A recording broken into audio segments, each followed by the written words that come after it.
finally it's here. Finally it has been released. Rugby Challenge 2 has arrived. It's been unlocked on Steam, and I have my grubby little hands on a copy already to bring you all the rugby action you could ask for. You guys have been asking it for a while now, and it's taken a while with the delay and all that sort of rubbish, but it's finally arrived, it's finally sorted out, and today we're having just a quick look at some of the features and new stuff, and looking ahead to maybe what you want to see after that, going through some competitions. Let me know what you'd want to see, and we'll crack straight into that stuff.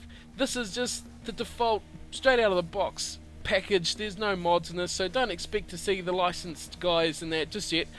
They'll be working on that, no doubt, and we'll have that up pretty soon. But for now, this is just a quick look at how it is straight out of the box as my voice abandons me.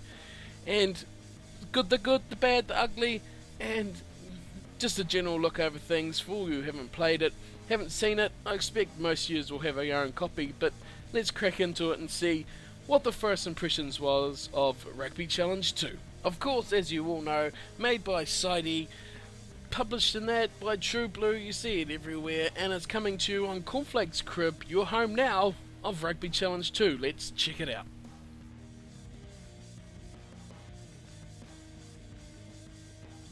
Right, so the good stuff first off, and we're at the team page here with the Highlanders, and you can see straight off one thing that really annoyed me with Rugby Challenge 1 was there was only right wingers. We now have left and right wingers. That is the first thing of note. Secondly, at the bottom here, you can have up to 40 players in a squad.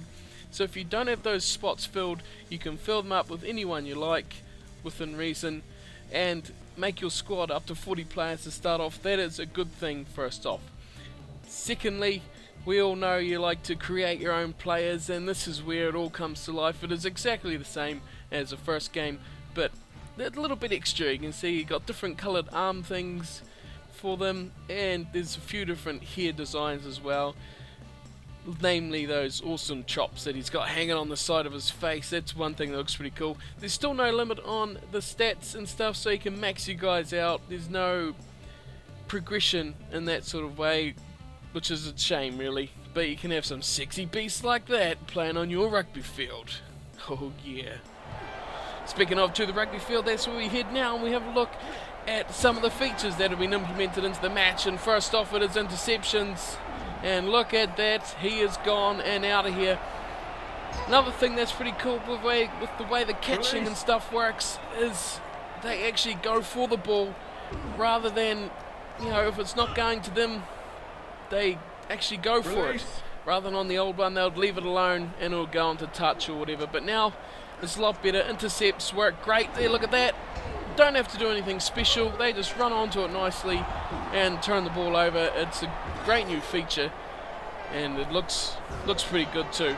But the catching is what amazes me, as we'll get to a couple of good ones in a minute. We look at just a couple of intercepts, look at that, easy to do, and can be crucial to scoring tries or any points.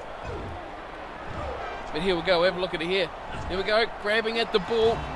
This is a good one here too. 10 miles away. He would have left that in the first game, but this time he goes through it. Now you see here as they spin around the backs, miss him at the back line.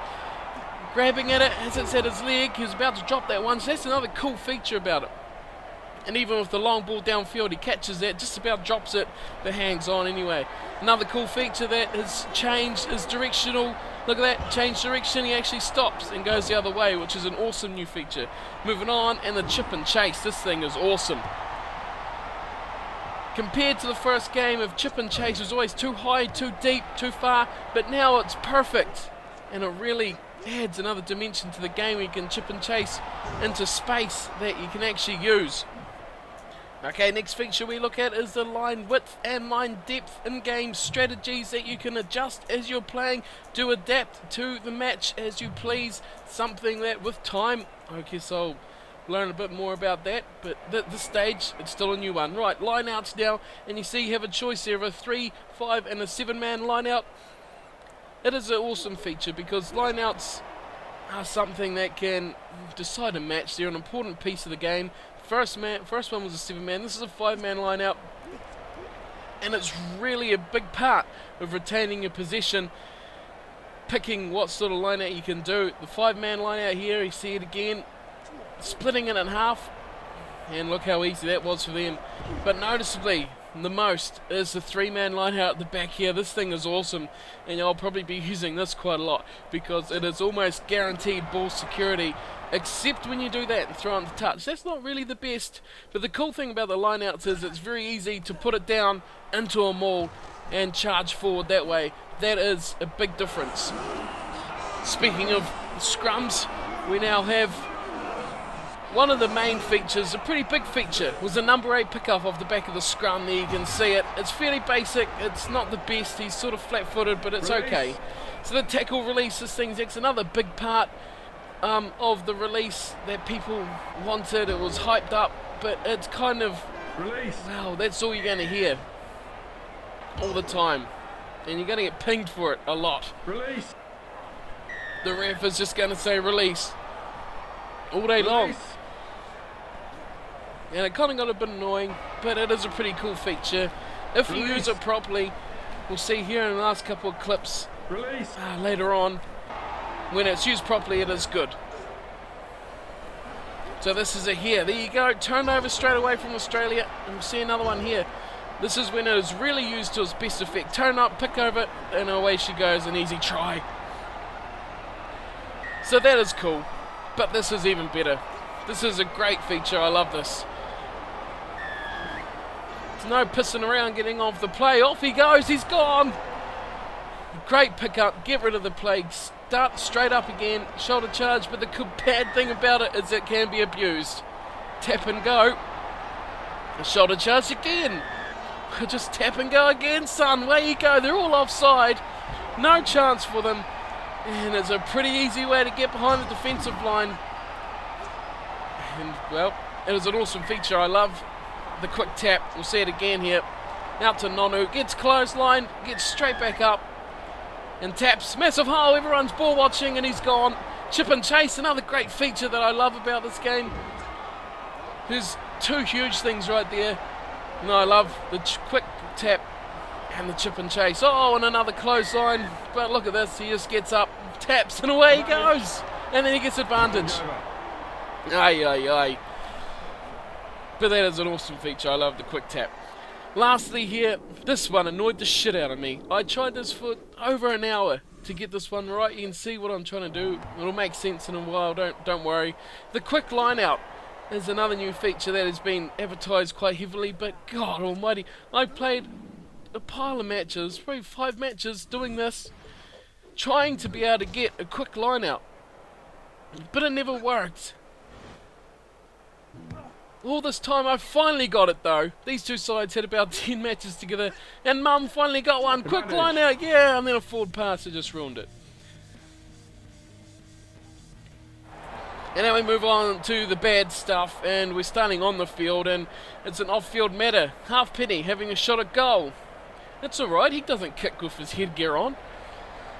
And as you'd expect, he nails it too. But hang on, Lee. Where's your headgear? What are you doing? He doesn't have any headgear.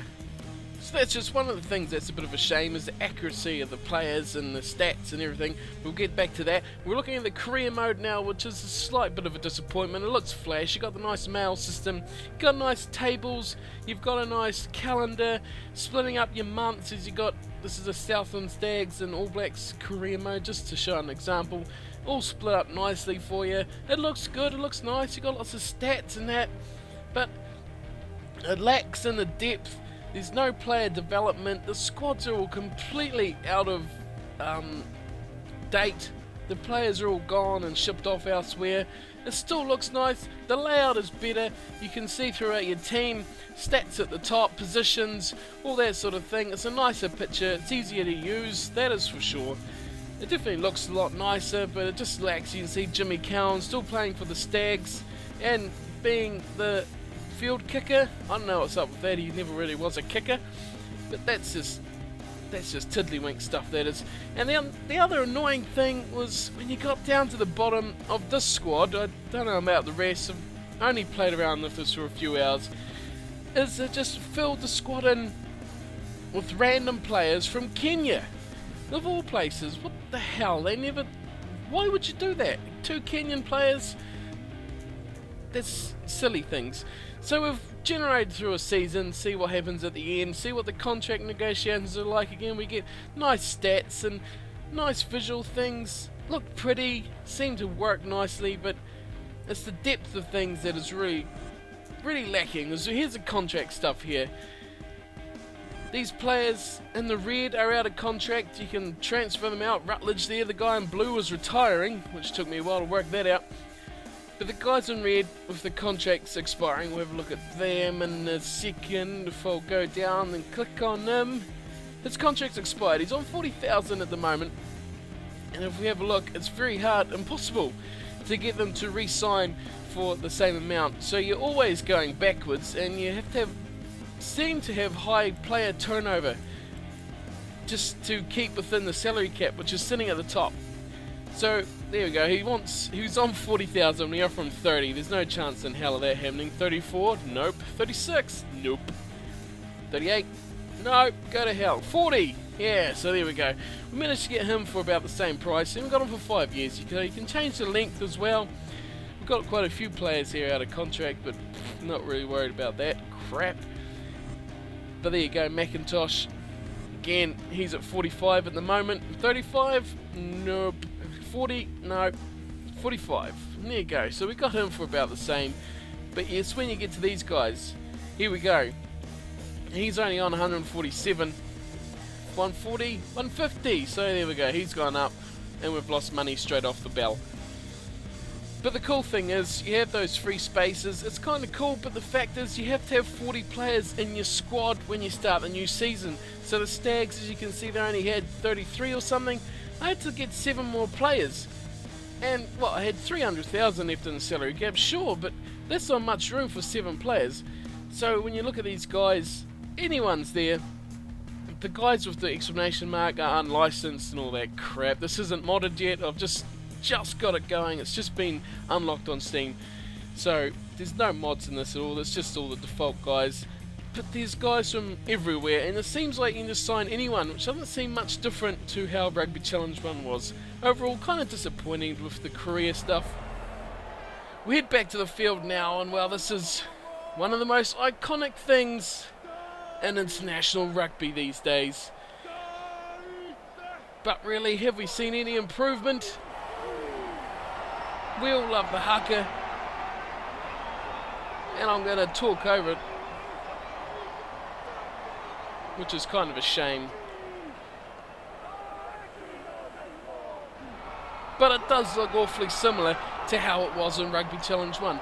I just imagine this is exactly the same recording and physics, exactly how the first one was, without any direct improvement on it at all, which is kind of a shame. It's such an iconic thing, but you gotta say, it still looks good, and it's the haka, so it's great anyway. I love it.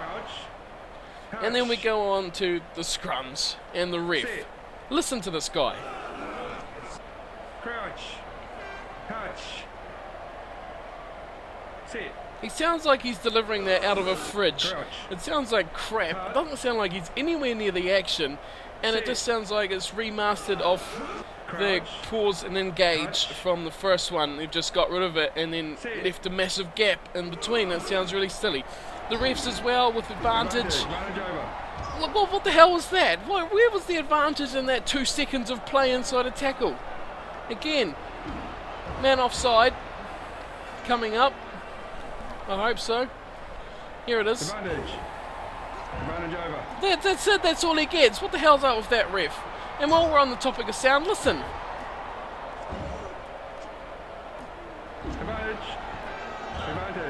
Advantage. They're pincushions. Listen to them. Oh. One sounds like he's got a cold. And as usual, there's the usual bugs. Kicking it out with a punt to kick off, and then this.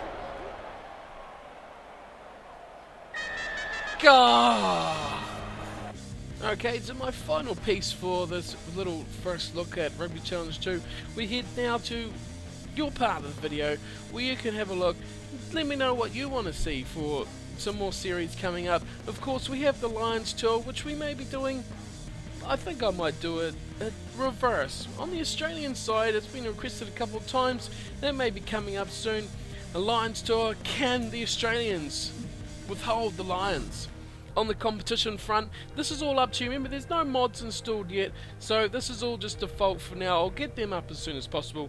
And I was thinking on top of that, I may even do a mod update video with new competitions added and new things added with the mods, just so you guys know what's coming up and what you could see and potentially want to see on the channel. And we'll have all the licensed players and all that rubbish like we used to have. But we've got the Aviva Premiership again. That's something we might be looking at soon. The top 14, the French division. That is a strong possibility. If you want to see that, let me know below. We have, for the Aviva Premiership, we already have the Wasps, the Tigers and the Saints who are wanting to be seen. The Pro Division 2, sorry. The French second division is another competition already there. If you want to see that, leave it below. That'll test my French, no doubt, with some extremely hard names. The Rubbo Direct Pro 12, that's another competition that I'll be doing soon. Definitely will be doing that one soon. We've had a couple of requests for that. Glasgow, that's a team that I'll be looking to go for. But if you've got other ideas, leave them below, because I'm really open to anything. The ITM Cup, that's cranking up soon here in New Zealand, and we'll be doing that. Who with? Well, that's up to you. Let me know in the comments as well for that one. Okay, the Super 15 has been hugely popular. You guys have loved it so far, which is awesome. If you want to see another one, let me know. We've already got requests for the Crusaders, the Bulls, the Cheetahs and the Highlanders. Plus, the Stormers to finish off. Where are we going to go from here? Do you want to see another one? Let me know below. The Bledisloe Cup, the old classic. That's another one. It's all there for you if you want to see that. What else have we got? We've got the Quad Nations, or the Rugby Championship, if you want to call it, whatever you want to call it. That's coming up soon, and I'll definitely be doing that one for you all to watch here on Cornflake's Crib. Yeah, Rugby Challenge 2, what's coming up next? It is the Six Nations, of course, and well, that was pretty cool when we did that last time with Ireland. That'll be coming up again soon. Let me know who you want to see us go this time, and we'll get it done, no worries. The World Cup, the biggest of them all. Well, that's going to come up soon, isn't it? Who do you want to see us go in the World Cup? I can go wherever you like. World Cup, Rugby Championship, whatever you want to call it. It is awesome. It'll be coming up soon. Whoever you want to see, wherever you want to see it. Now, this is the cool stuff coming up here at the end. We've got a Euro Club Championship. Top clubs, regional and provincial sides from 6 European nations. That sounds really interesting. I'm intrigued by that. If you want to see it too, let me know in the comments. I don't even know what teams are in it. Next we have the European Knockout Cup. It is a competition yearly between Portugal, Romania, Russia, Spain, Germany and Georgia. That looks interesting. And the Pacific Rim Championship. We got Tonga, Samoa, Japan, USA, Canada and Fiji fighting that one out. Another interesting one, the African Nations Cup, South Africa, Namibia, Kenya and Zimbabwe in another yearly competition. What do we got next? We got the South American Shield. Boy, these are cool ones. Argentina, Uruguay, Chile and Brazil. That is awesome. These ones really seem interesting. And back again to the start, the Aviva Premiership. We'll be doing that again. I'll definitely be doing that again. That's the cool stuff. Right, back of course we got Korean mode. Do you want to see a Korean mode? Let me know. Team, just a club, or internationals as well. I can do that. Oh, really? Open. It's up to you guys. Put your name here. Boy, I'm creative. Look at that. Ah, I surprise myself sometimes with my awesomeness. So if you want to see a career mode, leave it in the comments who you want to see. Club, country. Ah, we can do it all. We can do it all. Let me know what you want to see, and I can do whatever you want as it is. As always though, of course, just like we were doing before, one-off what if will be continuing. There's no doubt about that. I have an absolute pile of requests. I do have them all, and I'll be getting to them very soon. So that is us for this. Hope you've enjoyed watching. I hope you've, well, if agreed is the right word, but if you've got your own opinion on the game, you don't agree with me, let me know what you think of the game in the comments. And if you like it, if you love it, if you don't like it, let me know what you think. This is just my opinion. I've only played it for a couple of hours. It's unmodded. It still has a lot of work to do on the mod front, but it is cool. So thank you guys for watching. Let me know what you want to see coming up on the channel soon. Your guys' opinion is hugely a big deal for me. So let me know what you want to see. It is awesome. Thank you all for your support throughout the time, and let's get going in some Rugby Challenge 2, and I'll see you soon. And until then, thank you all for watching, and as always, take care.